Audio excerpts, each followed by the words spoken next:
generated from where we saw a patient in ward with pericardial effusion. We drained pericardial effusion and subsequently, and he was at that moment was in tamponade. So we subsequently just now following what's happening with effusion, whether it's further increasing, decreasing, static. So that means there is a threat of redeveloping tamponade as well, isn't it? Now my question is, whatever I have given time at least an hour to go through that pulsus paradoxus. What is pulsus paradoxus? How to evaluate its significance in this kind of patient? Yes. You can sit. Just say whatever you're saying in this mic. Yes. Yeah, that's it. Thank you, sir. Sir, question is pulsus paradoxus. Actually, the pulsus paradox is the decrease in arterial systolic pressure during inspiration more than 20 mm of mercury. More than 20? 20. Sure. 10. Your normal variation during phasic changes of respiration in systolic pressure is 10. 8. Less than 10. So when it's go beyond 10, then it's pulsus paradoxus. But changes are happening in pressure, not pulse. That's remember. And this is a misnomer, pulsus paradoxus. That's why I asked this question. That how to evaluate. You may know the theoretical definition. So let's start from the beginning. Why it happens and how to evaluate on bedside pulsus paradoxus. Sir, there is many causes of pulsus paradoxus that we differentiate with its cardiac causes. I'm not interested in causes. I'm asking the reason, etiology. Why it happens so that your pulse is decreasing or pressure is decreasing during inspiration. Causes, rest aside. Just tell me why is happening that pulse during inspiration or pressure during inspiration is decreasing. Sir, in the inspiration there is LV, there is a right-sided increase and the left side. Let's see, I'll tell you in a moment. देखिए हमेशा अपने students के लिए भी ना जब आप बताना शुरू करें पहले नॉर्मल बताएं. What happens normally? Normally your inspiratory systolic pressure of LV do decreases as compared to RV. Why? Because during inspiration you have more return towards RV as compared to LV. So more blood is going to RV as compared to LV. So you may have slight decrease in systolic pressure during inspiration, but it's a slight, not significant, and that is counted now as less than 10. That's a normal phenomenon. Now what happens with pulsus paradoxus, which is again I'm saying misnomer, not pulses, it's actually pressure drop. Now why is it so that normally even in spite of RV increase filling, your LV pressure decreases but not that significant? Because remember pericardium is an elastic, isn't it? ये जो pericardium बनी हुई है heart की तरफ, ये elastic एक membrane है जिसके, या सैक कह लें इसको, एक इलास्टिक सैक थैला है जिसमें इलास्टिसिटी है. ठीक, अब आप अपना एलवी ले लें और आरवी ले लें. अब क्या होगा जब ये ज़्यादा बढ़ता है RV during inspiration, so it bulges out from its space in this fashion and accommodate more blood. Do have some pressures on LV as well, but very slight, because your pericardium is elastic and more blood goes towards pericardium. 10 millimeter थोड़ा सा यहाँ पे drop हुआ. Now what happens in those conditions where your pericardium doesn't remain elastic?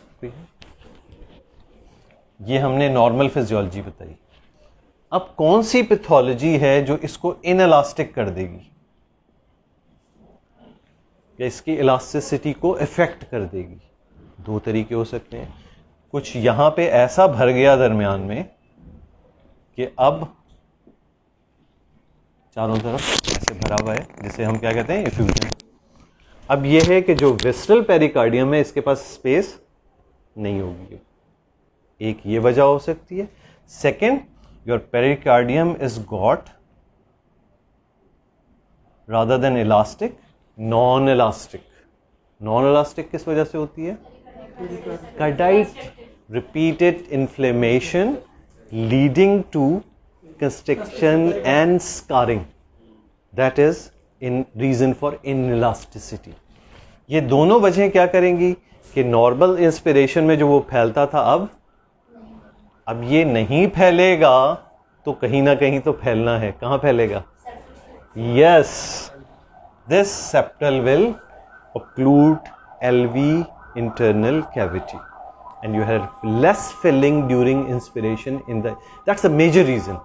अभी इस पे तो किताब लिखी जा सकती है, इस पे और reasons भी हैं, but that's the major one कि ये वजह बनती है जिसकी वजह से we were started from pericardial tamponade कि जब भी एक ऐसा मौका आ जाएगा कि ये फ्लूइड इतना हो गया है कि ये फ्लूइड आरवी को फैलने नहीं दे रहा इस जानिब, जबकि ये आरवी इधर जा रहा है, तो ये होना शुरू हो जाएगा। ये तो उसका बैकग्राउंड है कि वाई यू हैव डिक्रीज। अभी हम पल्सस पैराडॉक्सिस पे नहीं आ रहे हैं, अभी हम उस इटियोलॉजी की तरफ आ रहे हैं which leads to decrease in inspiratory systolic LV pressures. ये हो गई बात।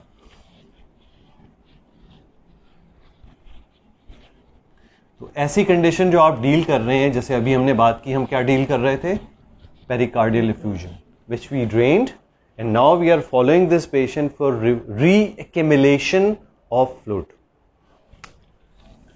अब क्या होगा कि जो अभी हमने पहले भरा हुआ था फिर ड्रेन कर दिया है, अब यहां पे अगर डिक्रीज होना है प्रेशर को, उसको हम इनडायरेक्टली, डायरेक्टली तो हम एको से जज कर सकते हैं। And echo what shows the preliminary sign of tamponade in echo? Not RV इतनी आसानी से नहीं मिलता है, आरवी कोलैप्स वो थोड़ा पहले मिल जाएगा।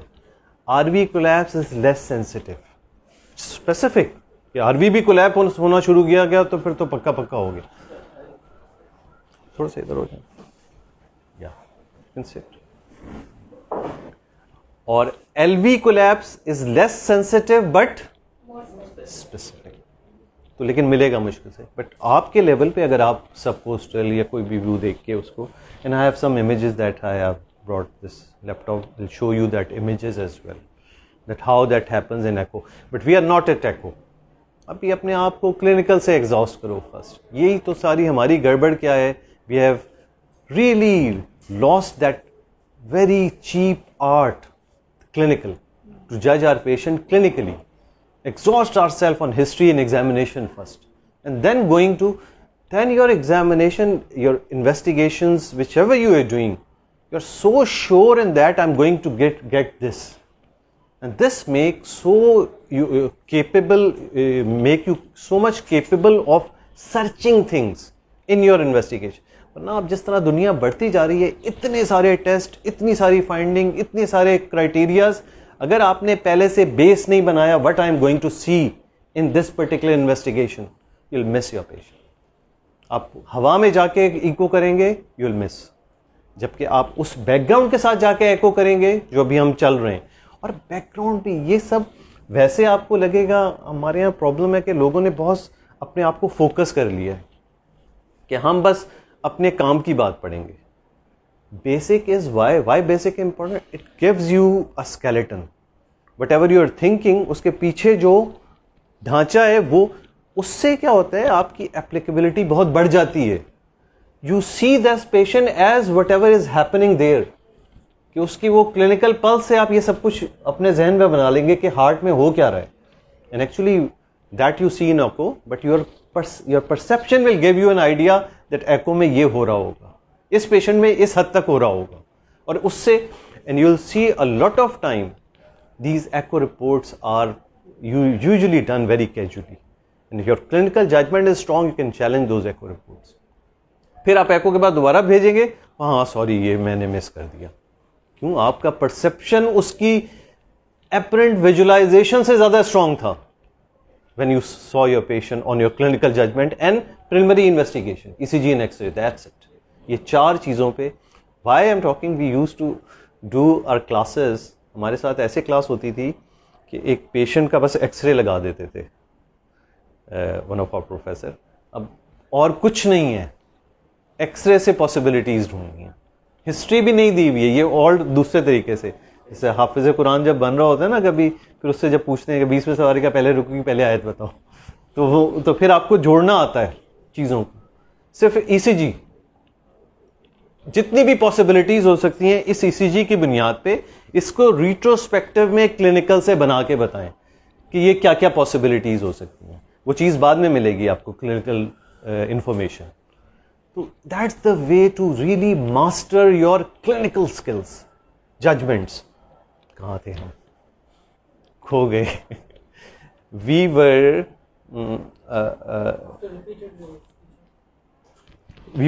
following a patient with, now let's come directly, I think we are extending this topic, how to judge pulses. Now background is enough to judge what's happening in pericardial cardiac tamponade and what's happening and what's the reason for decrease in inspiratory systolic pressure.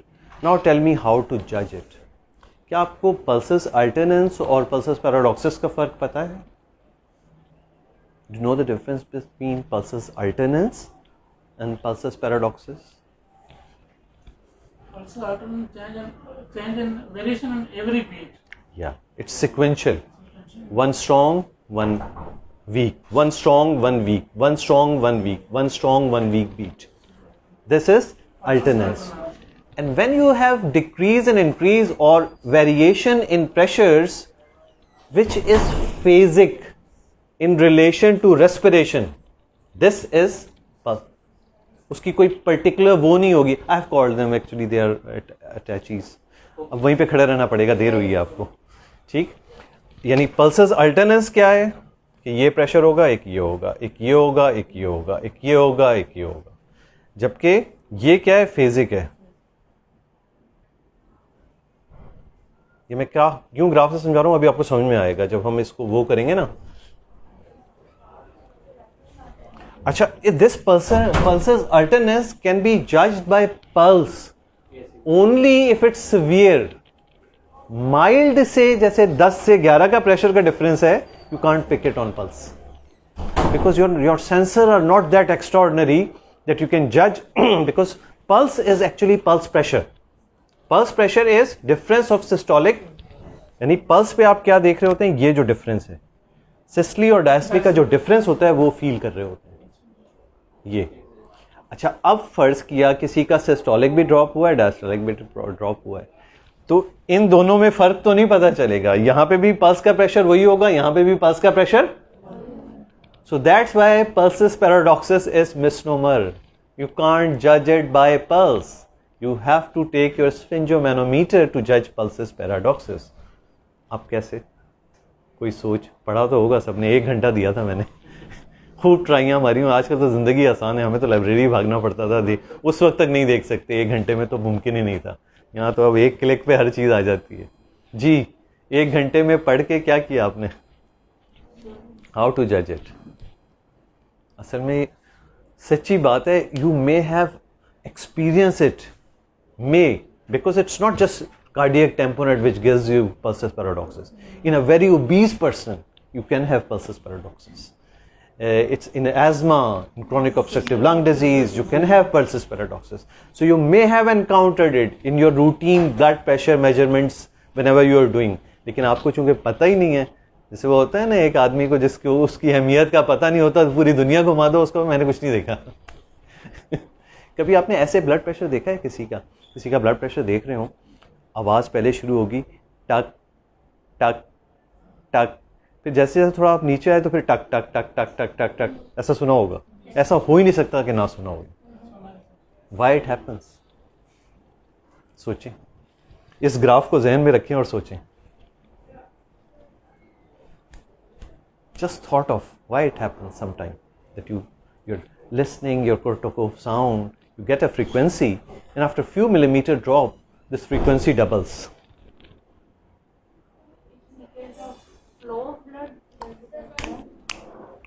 Ji simple common sense, graph सामने है.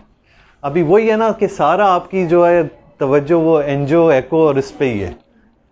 इन cardiac cycle से, इन pressure से, इन सब से दूर हो गए आप, और मरीज से भी दूर हो गए. ये देख के भी अगर आप ना समझ पाए, because what's happening now, you have 10 millimetre difference, let's see here. तो अभी क्या होगा कि ये वाला फर्ज कर दिया प्रेशर आप ले लें ये 150 है, और इस सिस्टोलिक को ले लें ये 135 है. लेट्स सी फॉर एग्जांपल, अभी आपने जब रिड्यूस करना शुरू किया अपने स्फिंजोमैनोमीटर को, आप जब 148 पे पहुंचेंगे तो आपको कौन कौन सी साउंड सुनाई देंगी? ये नहीं, ये नहीं, ये. तो क्या होगा? एक्चुअल हार्ट रेट के हाफ के साउंड आएंगे आप, क्योंकि you are getting only that systolic pressure which is there in inspiration. You are not getting the systolic sound of the systolic pressure which is in expiration. तो वो वाली sound आपको नहीं आएगी. तो पल्सेस पैराडॉक्सेस का उसूल ही यही है कि पहले आप पल्स ऑब्लिटरेशन प्रेशर देखें. पल्स ऑब्लिटरेशन प्रेशर क्या होता है कि जिस सिस्टोलिक प्रेशर पे पल्स गायब हो जाए, that is pulse obliteration pressure, and this means you are above the systolic pressure, whether it's expiratory or inspiratory. जब पल्स ही गायब हो गई तो इसका मतलब है आप सिस्टोलिक से ऊपर चले गए. Now you have a rough idea that where you are going to get your first systolic sound because of knowing the pulse obliteration. तो बड़ी तवज्जो से इस पे हाथ रखते हुए स्लो जाना है और ये देखना है, और फिर वापस जब आपको लगे कि पल्स गायब हुई है तो दोबारा वापस भी आ सकते हैं. वापस आए 3-4 मिलीमीटर और रीचेक किया कि हाँ भाई इस पे पल्स गायब हो गई थी, तो ये आपने पल्स ऑब्लिटरेशन प्रेशर बना लिया. अब पल्स ऑब्लिटरेशन प्रेशर पे आप साउंड सुनने की कोशिश करेंगे.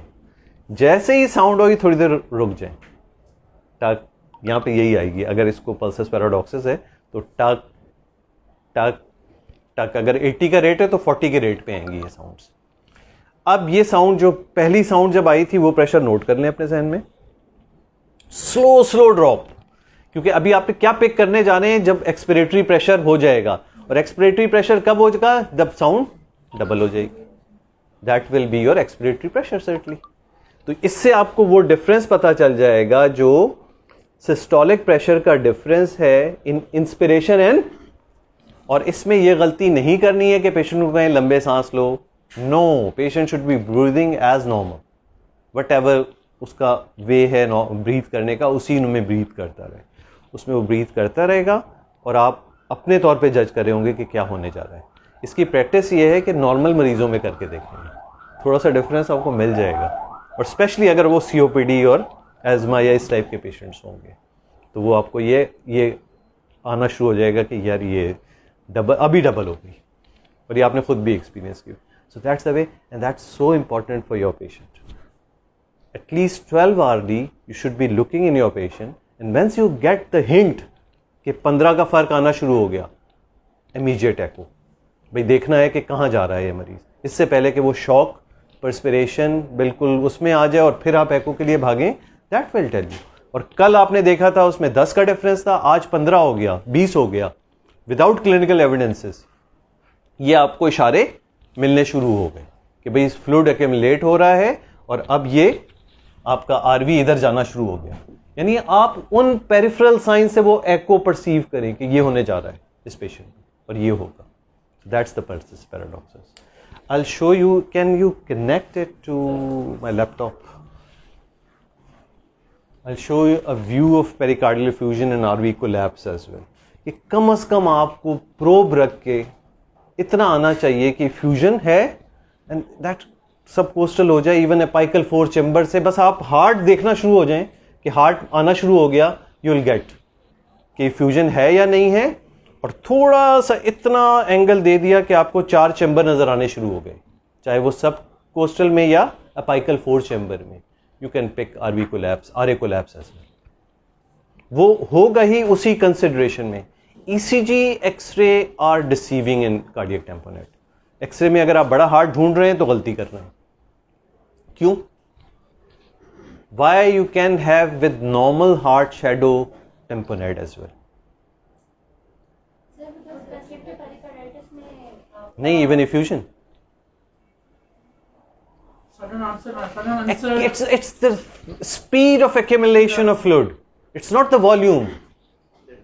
हम अपने PCI कर रहे होते हैं, जरा सी परफोरेशन हुई 15 मिनट में पेशेंट कोलैप्स. वो हालांकि फ्लूइड कितना होता है, हार्डली 100-200 ml फ्लूइड. क्यों? एक्यूट परफोरेट हुआ, आर्टरी से ठक पेरिकार्डियम में आया और उसने मौका ही नहीं दे रहा वो पेरिकार्डियम को उसके मुताबिक एक्यूमुलेट होने में. तो heart shadow is not a clue towards excluding tamponade कि नॉर्मल हार्ट शैडो आ गया तो टेम्पोनेट एक्सक्लूड हो गया. नहीं, it's all depend echocardiogram, seeing exactly what's happening with RA and RP. Similarly ECG non specific, कभी कुछ मिलेगा कभी कुछ भी नहीं मिलेगा ECG में. इट कैन बी पल्सेस, वो स्विंगिंग हार्ट होता है तो इसके लिए एक खास, मुझे अभी जहन में नाम नहीं आ रहा, पल्सेस अल्टरनेंस तो नहीं कहते उसको, इलेक्ट्रिकल अल्टरनेंस कहते हैं. इलेक्ट्रिकल अल्टरनेंस में आप देखेंगे कि पेशेंट के एक ही ECG में एक्सेसेस चेंज हो रहे होंगे. क्यों? क्योंकि हार्ट अपनी पोजीशन एग्जैक्ट नहीं रख पा रहा है, कभी वो यूं घूम जाता है कभी. तो उसी लीड 2 में QRS कभी इतना बड़ा होगा कभी इतना छोटा और हो सकता है बाइफेजिक हो जाए, सेम QRS. तो वो एक्सेस जो चेंज हो रहे होंगे, that guide you towards that this patient had a large effusion. Electrical alternans. अभी आप जिस तरह से ये समझा रहे थे कि आपने पहले फर्स्ट क्वार्टर साउंड सुननी है, फिर उसके बाद देखेंगे जो देखिए फर्स्ट क्रोटोकॉफ जब साउंड आपको आ गई तो वो वाली साउंड है जो किस में आ रही है, सिर्फ इंस्पिरेशन में. एक्सपिरेशन का सिस्टोलिक प्रेशर अभी इतना है ही नहीं, तो उस दौरान आपको साउंड नहीं आएगी. तो आपको साउंड आएगी जरूर, लेकिन एक ऐसी फ्रीक्वेंसी से कि जो सिर्फ इंस्पिरेशन में आ रही है, इंस्पिरेशन में आ रही है, एक्सपिरेशन में नहीं आ रही. और फिर जैसे ही वो जब आप डाउन होके उस पर पहुंच जाएंगे कि आपको दोनों इंस्पिरेशन और एक्सपिरेशन की आनी शुरू हो जाएंगी, तो आपकी फ्रीक्वेंसी तकरीबन डबल हो जाएगी. मोस्टली फिर लेट्स सपोज अगर हमारा सिस्टोलिक बीपी एक नॉर्मल, अगर हम एक पेशेंट में ले रहे हैं 150 पे, हमें जस्ट इंस्पिरेटरी साउंड्स हैं, तो नॉर्मल आपका जो सिस्टोलिक और इंस्पिरेशन एक्सपिरेशन का वेरिएशन है, it would be less than 10 millimetre. बिल्कुल लेस देन 10 होता है. मोर और लेस 140 अगर नहीं है तो हम इसको उस पे USB पे करके दिखा सकते हैं आपको. I think we can stop recording. Sir वो मोर और लेस हमें 140 के अराउंड मिल जाएगा ना? जी.